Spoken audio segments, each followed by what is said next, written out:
नमः शिवाय। आज हम शिव पुराण कथा सार का वायव्य संगीता का उत्तराखंड का तीसरा पाठ पढ़ने जा रहे हैं। इससे पहले हमने पढ़ा था वर्ण धर्म नारी धर्म आदि का वर्णन, पंचाक्षर मंत्र के महात्म्यों का वर्णन, मंत्र जप की विधि, नित्य नैमित्तिक कर्म का वर्णन। आज हम पढ़ेंगे अंतर्याग एवं मानसिक पूजा विधि का वर्णन। नित्य नैमित्तिक कर्म एवं न्यास का वर्णन करने के पश्चात उपमन्यु जी ने अंतर्याग पूजा का वर्णन किया। उपमन्यु जी कहते हैं कि मनुष्य अंतर्याग का अनुष्ठान करके पीछे बहिर्याग बाह्य पूजन करे। अंतर्योग में पहले पूजा द्रव्य को मन से कल्पित और शुद्ध करके सर्वप्रथम गणेश जी का स्मरण करे। तत्पश्चात सिंहासन, योगासन अथवा प्रज्ञासन पर ध्यान करते हुए सर्व मनोहर सांब शिव को विराजमान कराएं। वे सदाशिव शुभ लक्षणों से युक्त थे। उनकी शुद्ध स्फटिक के समान निर्मल अंग कांति हो तथा वे प्रफुल्ल कमल के समान नेत्र, चार भुजाएं और मनोहर चंद्रकला का मुकुट धारण किए हो। इस प्रकार ध्यान करके उनके वाम भाग में महेश्वरी शिवा के भी मनोहर रूप का चिंतन करें। इस प्रकार महादेव और महादेवी का ध्यान करके श्रेष्ठ आसन पर संपूर्ण उपचारों से युक्त भावमय पुष्पों द्वारा उनका पूजन करें। इस तरह ध्यानमय आराधना का संपूर्ण क्रम समाप्त करके महादेव जी का शिवलिंग में वेदी पर अथवा अग्नि में ब्रह्म पूजन करें। शिव पूजन की विधि एवं शिव भक्ति की महिमा। उपमन्यु कहते हैं, भगवान शिव की अंग कांति शुद्ध स्फटिक के समान उज्जवल है। वे संपूर्ण वेदों के सार तत्व है। भवरोग से ग्रस्त प्राणियों के लिए औषध रूप है तथा सबका कल्याण करने के लिए जगत में सुस्थिर शिवलिंग के रूप में विद्यमान है। शिवलिंग में या अन्यत्र मूर्ति आदि में अर्धनारीश्वर की भावना से शिव शिवा के लिए एक साथ सभी उपचारों से पूजन करना चाहिए। सर्वप्रथम आसन और ध्यान के निमित्त पुष्प समर्पण करके पाद्य अर्घ्य आचमन तथा शुद्ध जल से स्नान कराए। तदनंतर पंचगव्य घी, दूध, दही, मधु और शर्करा के साथ फल मूल के सार तत्व से स्नान कराकर शुद्ध जल से भगवान को नहलाएं। पवित्र सुगंधित जल से शिवलिंग का अभिषेक करके उसे वस्त्र से पोछे। फिर नूतन वस्त्र एवं यज्ञोपवीत अर्पण करें। तत्पश्चात गंध, पुष्प, आभूषण, धूप, दीप, नैवेद्य, पीने योग्य जल, मुख शुद्धि, आचमन, मुखवास तथा रत्नों से जटित सुंदर मुकुट, आभूषण, नाना प्रकार की पुष्पमालाएं, छत्र, चंबर, व्यंजन, दर्पण प्रदान कर सब मंगलमय वाद्य ध्वनियों के साथ इष्ट देव का निराजन करे, आरती उतारे। उस समय गीत और नृत्यादि के साथ जय जयकार भी होना चाहिए। फिर पुष्पांजलि अर्पित करके अपनी त्रुटियों के लिए क्षमा प्रार्थना करे। तत्पश्चात देवता का विसर्जन करके अपने हृदय में प्रभु का चिंतन करे। उपमन्यु जी कहते हैं, हे कृष्ण, ये परम रहस्यमय तथ्य है कि परमेश्वर शिव की पूजा में भाव और भक्ति का ही महत्व है। शिव मंत्र का जप, ध्यान, होम, यज्ञ, तप, वेदाभ्यास, ध्यान, दान तथा स्वाध्याय ये सब भाव यानी कि भक्ति के लिए ही है। भाव रहित मनुष्य इन सब का अनुष्ठान करके भी मुक्त नहीं होता है। पाप के महासागर को पार करने के लिए भगवान शिव की भक्ति नौका के समान है। अन्यज, अधम, मूर्ख अथवा पतित मनुष्य भी यदि भगवान शिव की शरण में चला जाए तो वह सबके लिए आदरणीय हो जाता है। अतः सर्वथा प्रयत्न करके भक्ति भाव से ही शिव की पूजा करें, क्योंकि अभक्तों को कभी कहीं भी फल नहीं मिलता। जो देवलोक में महान भोग और राज्य चाहते हैं, वे सदा भगवान शिव के चरणारविंद का चिंतन करते हैं।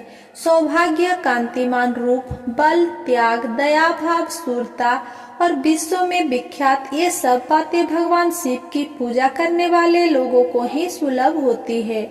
जो अपना कल्याण चाहता है उसे सब कुछ छोड़कर केवल भगवान शिव में मन लगाकर उनकी आराधना करनी चाहिए। जीवन बड़ी तेजी से जा रहा है।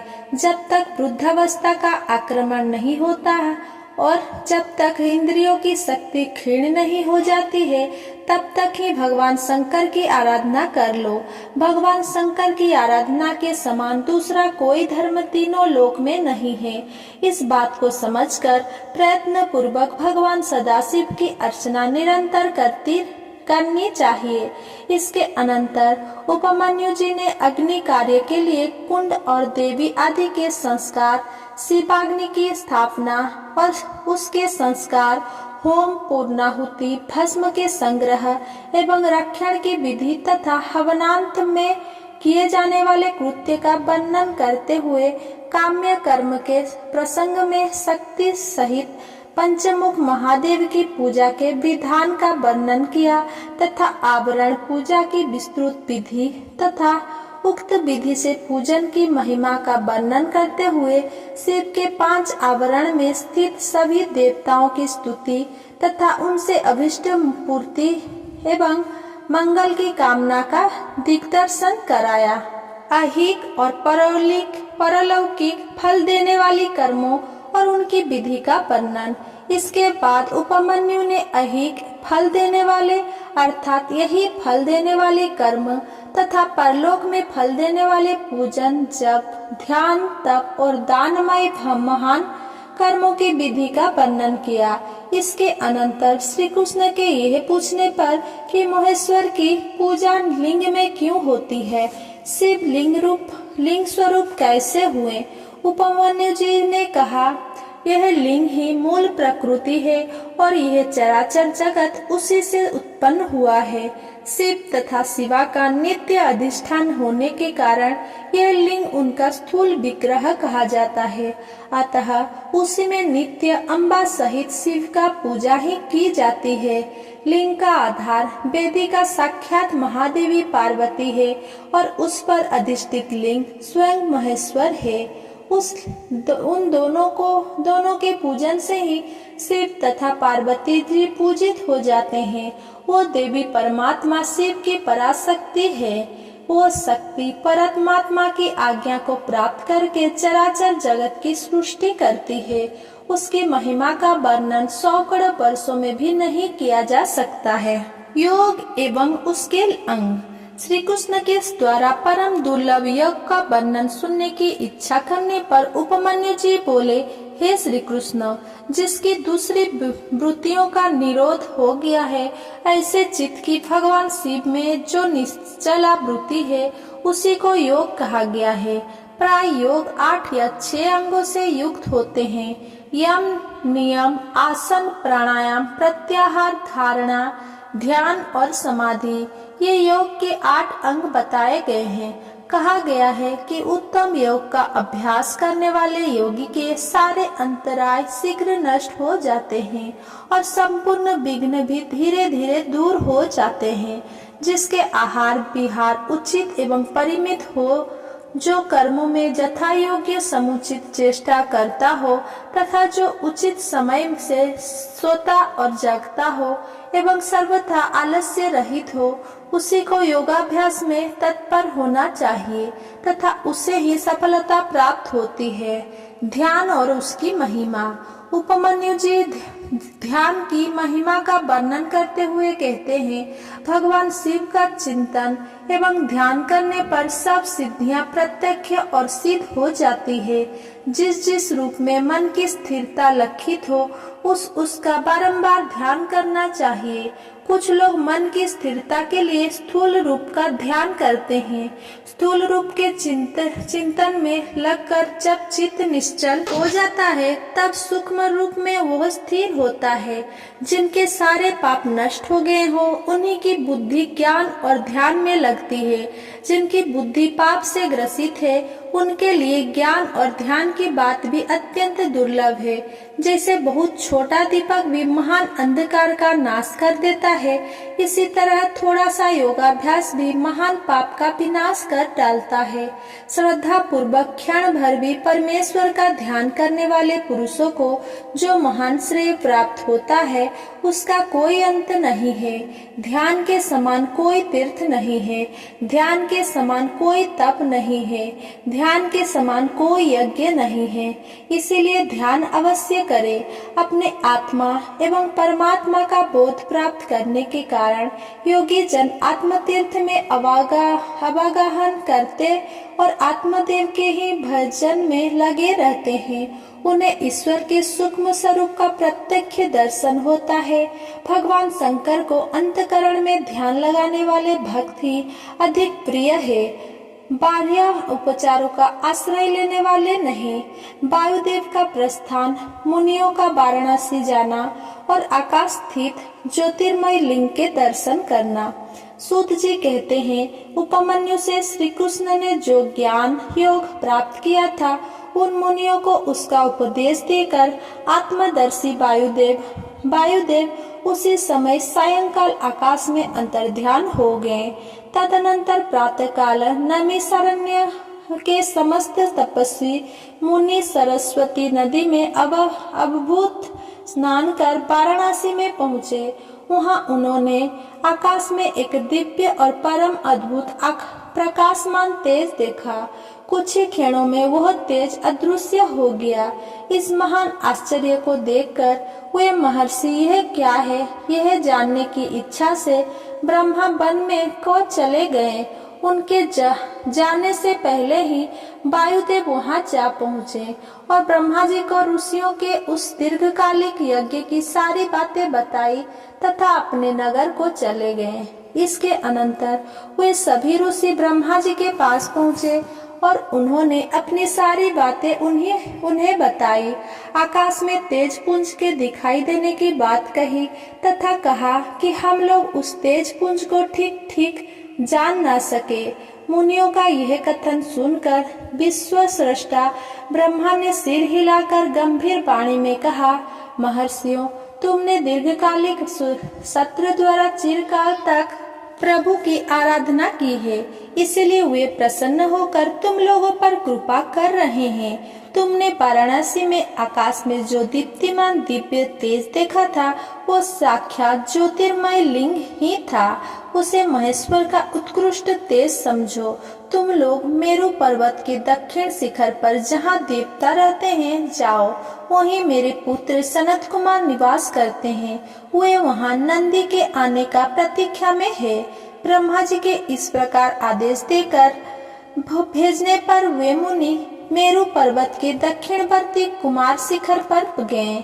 मुनियों को सनत कुमार और नंदी के दर्शन। सूत जी कहते हैं, वहाँ मेरु पर्वत पर सागर के समान एक विशाल सरोवर है जिसका नाम स्कंदेश्वर है।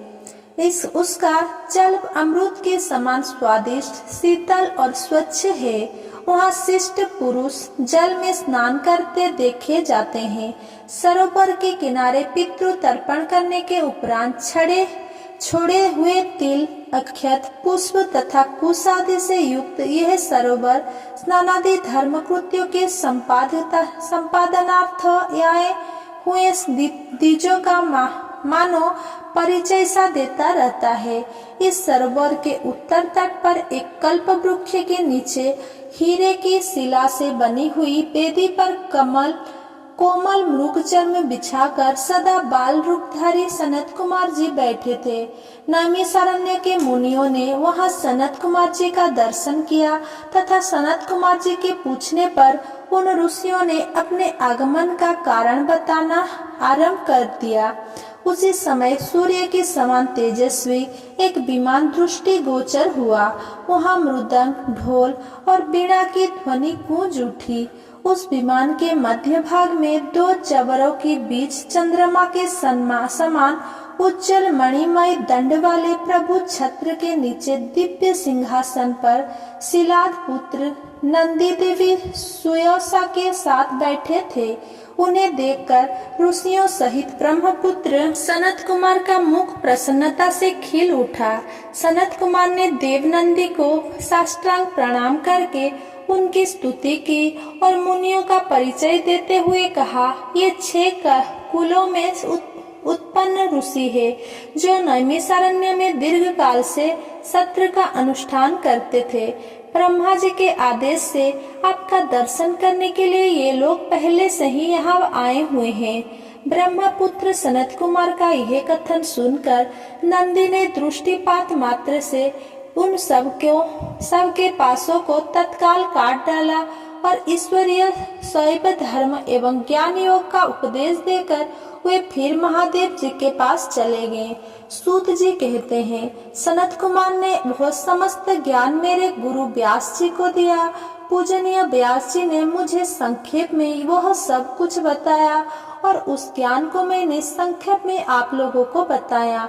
अब मैं सफल मनोरथ होकर जा रहा हूँ। हम लोगों का सदा सब प्रकार से मंगल हो। सूत जी के आशीर्वाद देकर चले जाने पर और उस महायज्ञ को पूर्ण हो जाने पर वे सदाचारी मुनि काशी के निकट निवास करने लगे तथा पशुपात से छूटने की इच्छा से उन सब ने पूर्णतया पशुपत व्रत का अनुष्ठान किया और वे महर्षि परमानंद को प्राप्त हो गए। शिव पुराण के पाठ एवं श्रवण की महिमा। व्यास जी कहते हैं, इस पुराण को बड़े आदर पूर्वक पढ़ना अथवा सुनना चाहिए। श्रद्धाहीन, सठ, भक्ति से रहित तथा धर्मध्वजी पाखंडी को इसका उपदेश नहीं देना चाहिए। जो मनुष्य भक्ति परायण हो इसका श्रवण करेगा वो भी इहलोक में संपूर्ण भोगों का उपभोग कर अंत में मोक्ष प्राप्त कर लेगा। ये श्रेष्ठ शिव पुराण भगवान शिव को अत्यंत प्रिय है। यह वेदों के तुल्य माननीय, भोग और मोक्ष देने वाला तथा भक्ति भाव को बढ़ाने वाला है। भगवान शंकर इससे वक्ता और श्रोता का सदा कल्याण करे। स करे तू स शंकरा। अगर मेरा ये वीडियो आपको पसंद आया हो तो मेरा वीडियो को लाइक, कमेंट, शेयर करें एंड मेरा चैनल को सब्सक्राइब करें। धन्यवाद।